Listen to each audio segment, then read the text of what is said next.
calon gubernur nomor urut 1. Waktu Anda 1 menit sejak Anda berbicara, Pak. Baik, terima kasih. Nyuwun sewu Pak Andika, ada beberapa hal yang perlu kita eksplorasi Jawa Tengah. Angka kemiskinan kita adalah 10,47%. Sehingga inilah yang menjadikan suatu hal yang harus kita lakukan ekspansi. Yang berakibat kepada pemerataan pembangunan.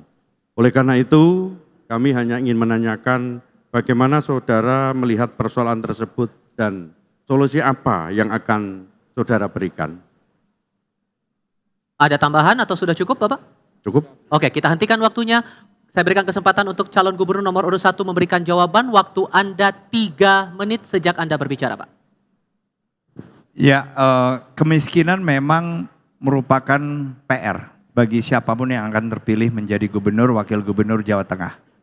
Karena memang di SDGs atau Sustainable Development Goals ini, target yang disepakati oleh negara-negara hampir di seluruh dunia itu pada tahun 2030 itu 0. Nah, kalau saya berusaha menghubungkan pertanyaan Mas Lutfi dengan misalnya apakah ketahanan pangan maupun pembangunan infrastruktur. Pembangunan infrastruktur jelas akan memungkinkan konektivitas antara kota, desa, sedemikian rupa sehingga yang tadinya terisolasi atau bahkan tertinggal ini bisa lebih cepat dalam mengejar. Nah, pembangunan ini, infrastruktur ini memang tidak terlalu mudah. Kita punya tanggung jawab yang besar dan kita sejauh ini sudah memiliki 7 koridor misalnya dari seluruh jaringan infrastruktur jalan yang ada di kita. Tetapi kita memang harus terus berusaha untuk meningkatkan kualitas. Karena jalan-jalan yang menjadi tanggung jawab provinsi ini kan kira-kira masih ada 14%-an yang masih lebarnya itu kurang dari 7 meter.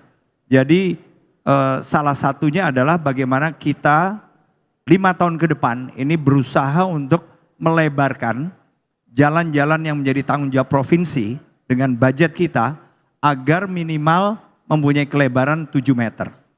Jadi ini juga salah satu yang akan membuka akses jalan-jalan yang kemudian harusnya bisa dilalui oleh misalnya apakah proses produksi, pengolahan maupun distribusi hasil-hasil pertanian, perdagangan ke seluruh rumah tangga di Jawa Tengah.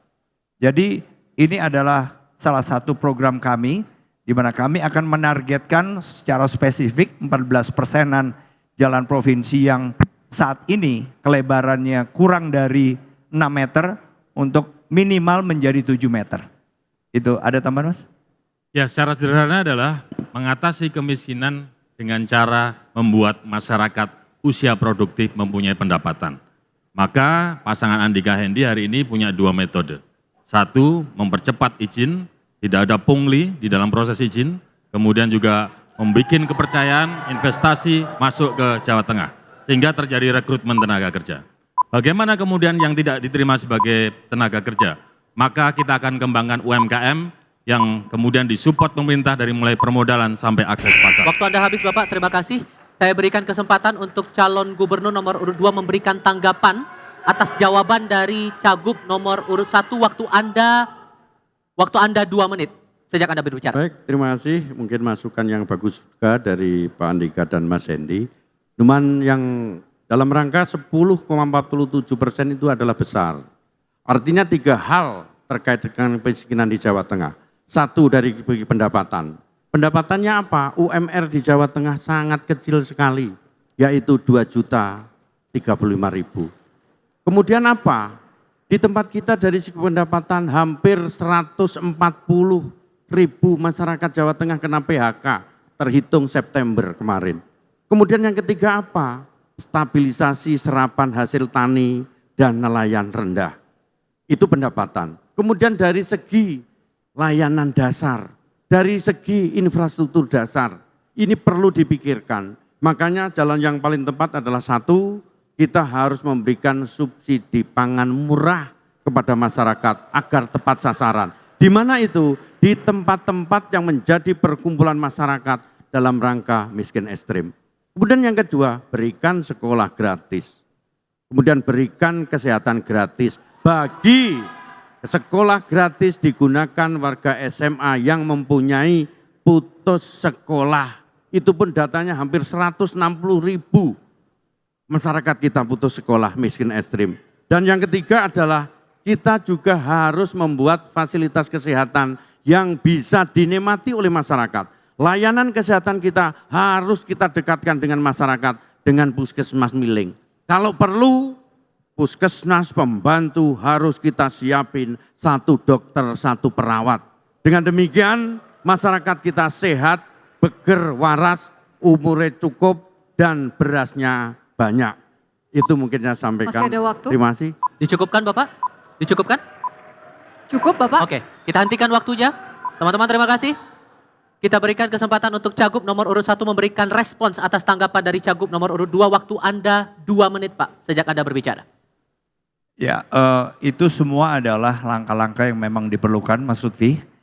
Saya hanya tadi berusaha untuk menjawab yang ada hubungannya dengan subtema malam ini antara pembangunan infrastruktur dengan pembangunan ketahanan pangan. Tapi jelas program-program Mas Lutfi merupakan program-program yang menurut saya sangat efektif untuk diterapkan. Jadi saya hanya menambahkan lagi, memang untuk infrastruktur ini dalam rangka mempercepat bagaimana pemerintah Provinsi Jawa Tengah bisa menurunkan jumlah rakyat miskin kita adalah memastikan selain dari tanggung jawab provinsi tadi yang memang jalannya diperlukan untuk minimal selebar 7 meter, juga memperbaiki. Jadi sisa anggaran yang ada selama 5 tahun, fokus utama tadi adalah jalan yang kurang dari 6 meter, tetapi fokus kedua apabila masih ada anggaran, kita akan benahi sekitar hampir 30 sekian persen atau 26% jalan yang lebarnya antara 6 dan 7. Karena ini penting sekali agar kabupaten kota ini juga bisa memanfaatkan jalan-jalan atau infrastruktur yang menjadi tanggung jawab dari provinsi. Mas Hendy ada teman? Ya, terkait dengan jalan, kalau dari 2.440 km persegi, mohon maaf kilometer, ternyata jalan yang kondisinya rusak ada sekitar hampir 28%, ya kan? Artinya masih ada sekitar 700 kilo yang kondisinya tidak bagus. Maka kalau kami skala prioritas mestinya akses jalan yang bagus itu adalah menuju ke potensi ekonomi, menuju ke sarana pendidikan, menuju ke sarana kesehatan, supaya masyarakat kemudian bisa mendapatkan fasilitas yang layak dari pemerintah provinsi. Terima kasih. Baik, kita berikan apresiasi kepada kedua pasangan calon. Beri tepuk tangan yang meriah hadirin sekalian untuk kedua pasangan calon yang sudah menyelesaikan sesi keempat debat kali ini.